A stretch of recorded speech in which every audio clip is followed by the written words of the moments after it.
Qui a vraiment besoin d'un smartphone comme le Galaxy S23 Ultra à 1419 €, je vous le demande. Alors oui, c'est bien gentil, il fait des super photos, etc. Mais est-ce que le bon choix serait pas plutôt ce Galaxy A54? Et ben on en parle tout de suite. Plus que jamais, Samsung essaye de faire jouer son téléphone dans la cour des grands avec un budget relativement contenu. Pour 500 €, vous avez quand même maintenant un dos en verre, c'était pas le cas l'année dernière. Il s'inspire très grandement du S23 Ultra. On voit d'ailleurs au dos avec les capteurs qui sont parfaitement alignés comme sur le S23 Ultra sans bloc photo. On retrouve aussi des tranches plates mais légèrement incurvées. Contrairement au S23, le dos est ici brillant et les tranches sont en plastique mat. Franchement sur le design, c'est du tout bon, on a vraiment un téléphone très agréable en main. Et le verre à l'arrière, qu'on le veuille ou non, franchement ça rajoute un petit côté premium et ça fait toujours plaisir. Ça fait un petit peu penser par exemple au Nothing Phone One qu'on a beaucoup apprécié et qui fait un petit peu ça aussi. C'est-à-dire qu'il va aller chasser un petit peu dans la cour des grands sur le design tout en restant à un tarif intéressant. Tu as bien aimé le Nothing Phone One, Robin, non? Ouais. Il t'a bien plu? Vraiment bien. Dis-le à la caméra. Franchement très bien. Merci, au revoir. Et on retrouve également un écran plat à l'avant assez propre, avec néanmoins quand même des bordures assez présentes, un menton un petit peu proéminent, mais rien non plus de scandaleux pour 500 €. Évidemment, c'est de l'OLED 120 Hz Full HD+, donc là-dessus rien à dire. D'ailleurs, on a fait tout un tas de mesures sur cet écran, il n'y a pas à tergiverser, c'est équivalent du haut de gamme. Au niveau des couleurs, au niveau de la précision, on est sur quelque chose qui pourrait se battre avec des téléphones beaucoup plus chers. Donc voilà, là-dessus Samsung, on sait qu'ils ont le savoir-faire sur les écrans, ils le montrent une fois encore. Alors ne vous faites pas avoir, c'est pas parce qu'il a quasiment le même look à l'arrière avec le même agencement des appareils photo que vous allez retrouver les mêmes capacités en photo que sur un S23. On est quand même sur du milieu de gamme, forcément il y a eu quelques concessions, à commencer par l'absence de téléobjectif qui n'est pas du tout étonnant. À la place on a mis un capteur macro pas très utile de 5 mégapixels. Bon, clairement il est juste là pour faire de la figuration et dire j'ai 3 capteurs au dos, mais dans les faits il est complètement inutile. On aurait été très bien avec 2 capteurs et un ultra grand angle qui sert à faire du macro. Ça aurait peut-être été encore plus propre d'ailleurs au niveau du résultat. Sur le reste on est sur du classique, on a un capteur principal de 50 mégapixels. Pour la petite histoire, il est censé être un petit peu plus capable de nuit que l'année dernière. Effectivement, de nuit, on est sur un téléphone qui prend des photos, on va dire correctes, il arrive à récupérer pas mal de lumière. Franchement, il est plutôt convaincant pour sa gamme de prix. Et de jour, bah, c'est du Samsung, vous connaissez. On retrouve le traitement algorithmique et la colorimétrie classique chez Samsung, à savoir que c'est un peu flatteur, mais c'est pas non plus désagréable à l'œil. On a quelque chose qui fonctionne franchement très bien. Alors, bien sûr, on dirait pas non, un petit téléobjectif pour se rapprocher, mais on est sur du 500 €, faut pas rêver. Et ça fait franchement le taf. Il y a un petit mode portrait qui fonctionne aussi plutôt pas mal, alors attention, faut pas trop bouger, faut peut-être s'y reprendre à 2-3 fois, mais quand c'est propre, quand c'est bien stable, et bah écoutez, on a un beau détourage, on a quelque chose qui met bien en valeur le sujet. Globalement, c'est un capteur qui fait le taf. Et bien sûr, on a aussi le classique ultra grand angle de 12 mégapixels, qui là aussi fait le taf. Alors, on a une qualité un petit peu dégradée par rapport au capteur principal, mais ça c'est très classique. Et on a quand même une belle cohérence colorimétrique entre les deux capteurs, qui fait bien plaisir. Alors les plus malins d'entre vous auront remarqué qu'il y a un capteur en moins par rapport à l'année dernière. On a perdu un capteur de profondeur, effectivement. Franchement, il va pas manquer du tout, même en mode portrait, où là où c'est le plus utile. J'ai pas l'impression que ça me manque, alors peut-être que ce serait un peu plus facile d'éviter les portraits flous dont je vous parlais il y a 2 secondes, mais globalement c'est pas non plus quelque chose qui manque, et on n'a pas l'impression que la qualité a baissé de ce point de vue. Une autre concession évidemment par rapport au S23, c'est sur la puissance, on s'y attend, on n'est pas sur du haut de gamme, donc on a une puce beaucoup plus milieu de gamme, c'est l'Exynos 1380. Oui, Samsung continue à essayer de faire des puces maison, ils essayent, bah écoutez, bravo les gars. Et oui, car pour ceux qui n'ont pas suivi, sur le haut de gamme, Samsung a complètement laissé tomber sa solution maison, il n'y a plus d'Exynos, il n'y a plus que du Snapdragon, et franchement c'est très bien comme ça, on s'en porte beaucoup mieux, les téléphones sont beaucoup plus stables, beaucoup plus puissants, ils chauffent beaucoup moins, bref tout va pour le mieux dans le meilleur des mondes. Du coup quand on a vu un Exynos sur le A54, on a pris un petit peu peur, et bah écoutez, je vais vous rassurer tout de suite, ça va, franchement, c'est même beaucoup mieux que l'année dernière. Le A53 l'année dernière, c'était vraiment son gros défaut, la performance. Là, on a quelque chose qui est propre pour l'utilisation au quotidien et qui permet quand même de jouer un petit peu en 3D. C'est pas mirobolant, c'est pas extraordinaire, mais franchement, ça fonctionne, c'est suffisant. D'ailleurs, si on compare au Redmi Note 12 Pro Plus qu'on a testé il y a pas très longtemps sur la chaîne, et bah il est même plus puissant alors que c'est un Xiaomi, et d'habitude les Xiaomi on a l'habitude que ce soit un petit peu là où ils excellent, et bah là Samsung arrive à faire mieux qu'eux, au même prix, donc bravo Samsung. Dans le détail pour les jeux vidéo, attendez-vous à des paramètres graphiques, on va dire moyens voire faibles, faut pas rêver non plus. Sur Genshin Impact par exemple, en moyen, on peut pas aller chercher au-delà des 30 FPS, bien alors il faut passer les graphismes en faible, et là on arrive à atteindre les 45-50 FPS, mais on n'ira jamais chercher les 60, pour vous donner une petite idée.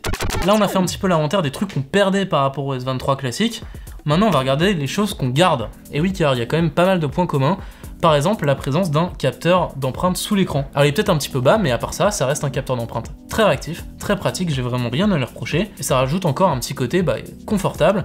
Et mine de rien, en milieu de gamme, c'est pas toujours acquis, il y a encore beaucoup de téléphones qui ont le capteur d'empreinte sur le côté. Et il y a également la reconnaissance faciale, qui fait toujours plaisir. En revanche, un autre truc qu'on garde par rapport au S23, et là c'est quand même très drôle, c'est la puissance de charge. 25 watts dans les deux cas. Alors bien sûr, la charge elle est un petit peu plus lente sur ce A53 parce qu'il a une batterie qui est plus grosse, elle est de 5000 mAh, ce qui d'ailleurs au passage vous assure une autonomie plutôt confortable. Elle est un peu moins surpuissante que les dernières, le A53 était vraiment génial là-dessus. Là on va dire qu'on va pouvoir aller chercher les 2 jours en étant très économe. Par contre, dès qu'on fait des trucs un peu plus énergivores, ça va descendre à 1 journée et demie, voire 1 journée si vous êtes vraiment à donf de chez donf. En revanche, on est quand même sur du milieu de gamme, donc on perd la charge sans fil, ça aussi c'est un classique, on peut pas vraiment lui reprocher, mais au moins vous savez.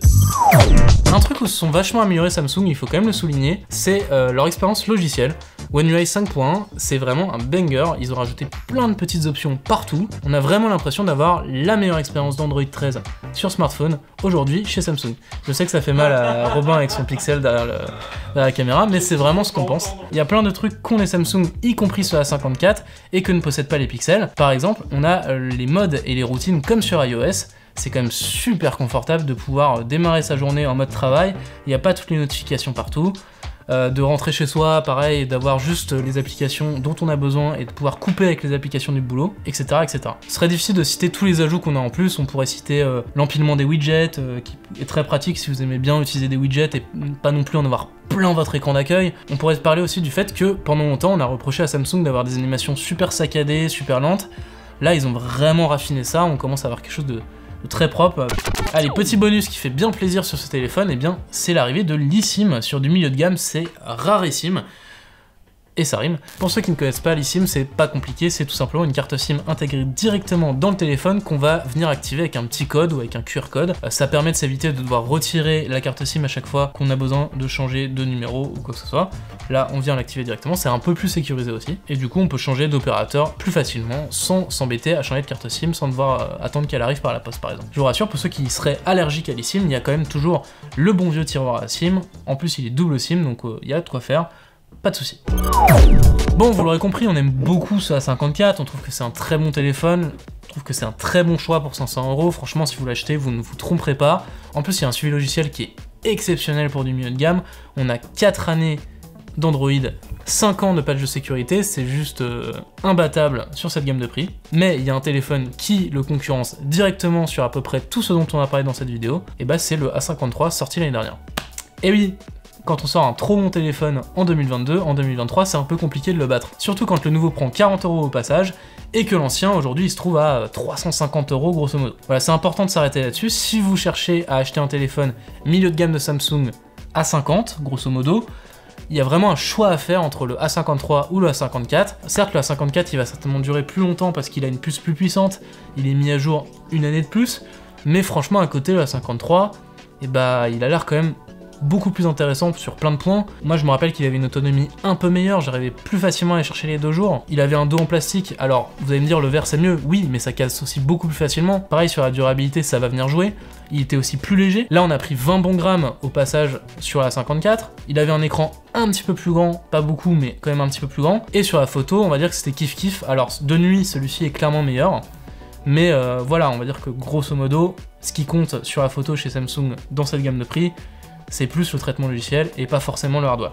Vous l'aurez compris, il y a pas mal de raisons d'hésiter entre les deux, il y a du pour et du contre, on va dire, de chaque côté, pour une différence de prix qui est quand même assez importante, on va dire autour de 150 €. Donc peut-être qu'il vaut mieux attendre avant d'acheter le A54, peut-être qu'il faut tout de suite craquer pour un 53, ça je peux pas décider à votre place, je vous laisse juge, mais au moins vous avez tous les éléments pour décider tranquillement.